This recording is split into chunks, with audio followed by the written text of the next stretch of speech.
Difficult getting wickets on the final day on a track which really wasn't offering much to the bowlers today. No, it wasn't. It was probably the flattest I've ever seen at Riverside. I didn't quite expect that, to be honest. I thought it might have offered a little bit more uneven bounce, or maybe kept the pace in it a little bit. But I can't fault the bowlers. The effort was outstanding. The four seamers ran in pretty much all day, and we actually managed to get a little bit of swing from the ball throughout the day. But the big breeze from the bottom end didn't quite help as well. The bowlers were running into that wind. But look, fair play to Leicester lads. They got stuck in.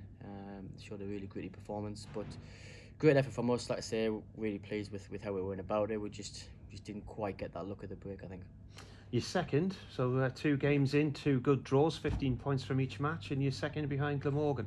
Yeah, look, decent start. We've had 2 good draws where we've played all the cricket, I guess. At the 2 games, we pushed the game hard against Glamorgan.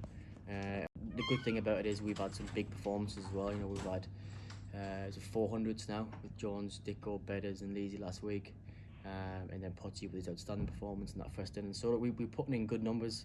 We just need to keep believing that we're doing the right thing, and hopefully it'll turn for us. And an interesting one ahead of Nottinghamshire on Thursday, because Michael Jones probably wouldn't have played in this game if Alex Lees had been fit. Michael's gone and got 100, so what do you do there?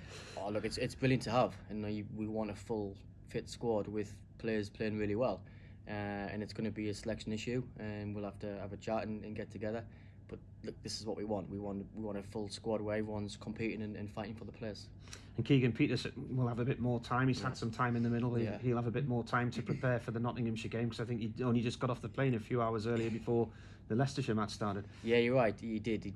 He literally landed Wednesday afternoon and played Thursday morning. So it was good for him to probably face 50, 60 balls yesterday and get a 30 odd. I think he's done his confidence the world of good, and just spend a bit of time in the country would be nice. But he's got a couple of days off now, and look, we're all excited for him. We're excited to have him. But yeah. Ben Stokes was here on the final day against Leicestershire. Is there any chance that he might be in the frame for Notts, or when we're likely to see him in a Durham shirt? I doubt the Notts game. I think it's up to the ECB. I think Northie and Frankie will discuss with the ECB and see when he's available. But look, when he does come in the ground, the lads love his company, and look, when we do get him available, it'll be great.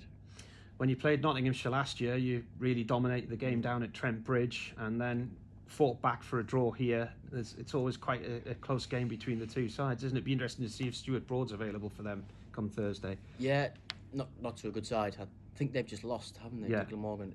But they're a good side. They've got some quality players, and we will have to be good. But look, we're pretty confident at the minute. We're playing some good cricket. Our batters are scoring runs, and our bowlers are doing their job as well. So we're in a good place, and we're excited for it.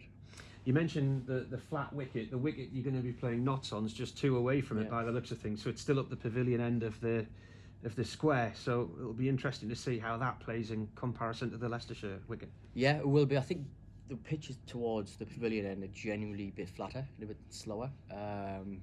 Maybe if we can get a little bit more grass on it, or find a way to keep a bit more pace in it.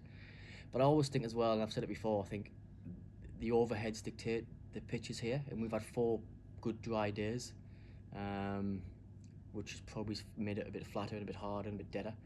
Where if you get a bit of overheads, it almost feels like the moisture comes up from the surface. So look, we'll have to see what the forecast is, and yeah, we'll see.